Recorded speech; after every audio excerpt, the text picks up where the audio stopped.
दरअसल पिछले कुछ महीनों से भारत में किसान आंदोलन के जरिए भारत की राजनीति को एक नए ट्रैक पर ले जाने की कोशिश हो रही है। लेकिन सवाल यह है कि इन सबों से भारत के उन इलाकों में जिसे कतार के आखिरी पंक्ति के तौर पर जाना जाता है, वहां के लोगों के जीवन पर कुछ असर पड़ रहा है। नमस्कार, मैं हूं राज सिंह और आप देख रहे हैं समाचार वाला टीवी। अगले 10 मिनट में हम आपको बताएंगे कि भारत में जो लोग गांव में रहते हैं, जिनका शहर से वास्ता सिर्फ इसलिए पड़ता है क्योंकि शहर उनको रोजी रोटी देता है, उनकी जिंदगी में हर दिन हर पल कितना कष्टदायक या चुनौतीपूर्ण होता है। आपके मोबाइल स्क्रीन पर जो महिलाएं दिख रही हैं, यही भारत है। इसी का शोर दिल्ली में इन दिनों हलचल मचाए हुए है। जी हाँ, इन्हें कतार के आखिरी लोग कहते हैं। रांची के ग्रामीण इलाकों से रोजाना ये रोटी की तलाश में रांची आते हैं। ऐसा नहीं है कि ये सिर्फ रांची में पाए जाते हैं, भारत के हर कोने में ये पाए जाते हैं। जी हाँ, कतार के आखिरी लोग। खैर, आज बहुत शोर है। ये शोर इनके लिए ही तो है, लेकिन इन्हें इस शोर से कोई मतलब नहीं। चौराहे पर 11 बजे तक आज भी खड़े रहे, लेकिन कोई नहीं आया। मतलब भगवान ने आज का दिन फाका कशी के लिए तय कर रखा है। हम लोग काम के घर से 7 बजे निकले थे हम लोग। हाँ, इधर। हाँ, अरे इधर आके बोलिए। 7 बजे घर से निकले थे, 11 बजे तक चौक में थे। काम नहीं मिला, इसलिए हम लोग ट्रेन में जा रहे हैं। तो 30 रुपया बस में या टेम्पो में आते हैं तो? हाँ, बस में या टेम्पो में आते हैं तो 30 रुपया लगता है। तो वो तो मतलब ऐसे चला गया अगर काम नहीं मिला? ऐसे ही चला गया। हमारे पीछे जो ये भीड़ दिखाई दे रही है, ये राजनीतिक दल के लोग हैं जो राजनीति करना जानते हैं। राजनीति करने का मकसद होता है आज की तारीख में सत्ता तक पहुंचना। सत्ता पर जब आप पहुंच जाते हैं तो आपके लिए आम लोग, आम जनता कितना मायने रखता है, अगर इसका जवाब चाहिए तो ठीक हमारे इस तरफ जब आप इस ट्रेन को देखेंगे तो इस ट्रेन के भीतर कई सारी ऐसी महिलाएं हैं जो रोजाना ट्रेन से इस उम्मीद के साथ घर से सुबह सुबह निकलती है कि उन्हें आज काम मिल जाएगा और जब काम मिलेगा तो शाम में घर में खाना भी पहुंचेगा। लेकिन अगर काम नहीं मिलता है तो वो उम्मीद टूट जाती है। बाबू, दिल्ली में हल्ला है। मोदी से लेकर राहुल तक सब इनके लिए ही तो काम कर रहे हैं, लेकिन इन्हें मालूम नहीं। टीवी में रोजाना इनके लिए बहस होती है, लेकिन दिल्ली वालों को कौन समझाए या शहर वालों को कौन समझाए। जब रोटी के लिए संघर्ष हो तो टीवी सब एक जैसे क्या काम कर गेला, क्या काम कर? मजदूर हो तो न मजदूर नहीं रहता तो बिना मजदूर करा भी काम कर। का स्थिति है? काम वाम मिल रहा है? रैली में कहाँ नहीं गए आप लोग?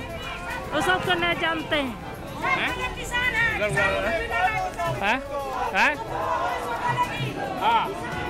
किसान है बोला तो किसान ने जो ना किया तो नहीं कि सब गए थे, नहीं ये लोग के साथ में नहीं गए। ये सब कर गए समझे का ले रहा भाई में नहीं गाँव में कर कि किसान ने जो ना किया तो बिना मजदूरी करा ये ला टिफिन खाएंगे। क्या बोल रही हैं? आज काम नहीं मिला, अब इंतजार कल का है। अरे इंतजार तो 47 के बाद से ही हो रहा है। ये लोग के साथ आप लोग आए थे? नहीं हमें ना अपन टिफिन टाइम किया, ये मजदूरी कर सकते कि तो आप लोग काहे नहीं लोग के साथ में जा रहे? लोग आप लोग के लिए लड़ाई लड़ रहे हैं। लड़ाई अब सब कर संग ने कैसे जाबी, अपन अपन गांव का हिसाब है कैसे दूसर गांव का है। तो ये जो आंदोलन हो रहा है, किसान आंदोलन, जानते हैं कहाँ हो रहा है? नहीं जानूंगी। कतार के आखिरी से पहली पंक्ति में आने का। अब की दिल्ली वालों से कहना, कभी आना कतार के आखिरी पंक्ति में। मोदी जी को नहीं जानते हैं? मोदी थोड़ी पेट में भरा देता। राहुल गांधी को जानते हैं? राहुल गांधी को जानते हैं? राहुल गांधी को मोदी जी को कैसा आदमी है? कैसा आदमी है? बढ़िया आदमी है कि खराब आदमी है? खराब आदमी है। क्या किया है? हम लोग गरीब आदमी है, कमाने आते हैं, देखभाल नहीं करता है तो क्या? अभी काम नहीं मिला, घर जा रहे हैं। तो आप सुबह आए थे? काल नहीं आए थे। आज सुबह आए थे? हाँ, काम नहीं मिला? नहीं मिला। अब क्या कीजिएगा? घर जा रहे हैं, क्या करें? रोज आते हैं? डेली आते हैं। कितने बजे आते हैं? 7:30 बजे।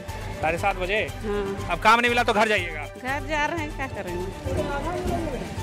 तो ट्रेन के इस बॉगी में जो महिलाएं हैं उनका इन लोगों से कुछ लेना देना नहीं है। उनके लिए संघर्ष और आंदोलन का नाम ही है सुबह उठना, इस ट्रेन में चढ़ना और इस ट्रेन में चढ़कर उस शहर तक पहुंचना जिस शहर को काफी उम्मीदों से वो देखती है। तो पूरे भारत में किसानों के समर्थन में ट्रेन रोकने की प्रक्रिया जारी रही, लेकिन इसी प्रक्रिया के दौरान न जाने कतार के आखिरी पंक्ति में खड़े रहने वाले लाखों करोड़ों लोग इसी ट्रेन से अपने घर को लौट गए। रोटी के लिए संघर्ष किया, रोटी नहीं मिली तो रोटी की तलाश में एक बार फिर से आने का संकल्प लेकर। तो अगली बार जब आंदोलन कीजिएगा मोदी जी, राहुल जी, तो कतार के आखिरी पंक्ति के इन लोगों को भी साथ ले जाइएगा। क्या पता आपके आंदोलन से इनका कुछ भला हो जाए। तो आगे जब भी आप कभी आंदोलन देखें या आंदोलन की बात करें तो याद रखें, भारत में कतार के आखिरी पंक्ति में खड़े लोग इस आंदोलन से वो उम्मीद करते हैं जो उम्मीद इस ट्रेन के भीतर जो महिलाएं जिनसे अभी हमारी बातचीत हो रही थी वो ये कह रही थी कि आज काम नहीं मिला, हाँ हमारी पॉकेट से 30 रुपया खर्च हुआ है, अब उस 30 रुपये का भरपाई हम अगले 2 दिन में कर पाएंगे, इसकी उम्मीद है। यह आंदोलन इसी तरह से चलता रहेगा। पिछले 70-80 सालों से भारत में इस तरह के आंदोलन चलते रहे, लेकिन भारत के गांव में रहने वाले लोग इसी तरह से उम्मीदों से इस आंदोलन की तरफ भी देखते हैं, इस शहर की तरफ भी देखते हैं। नमस्कार।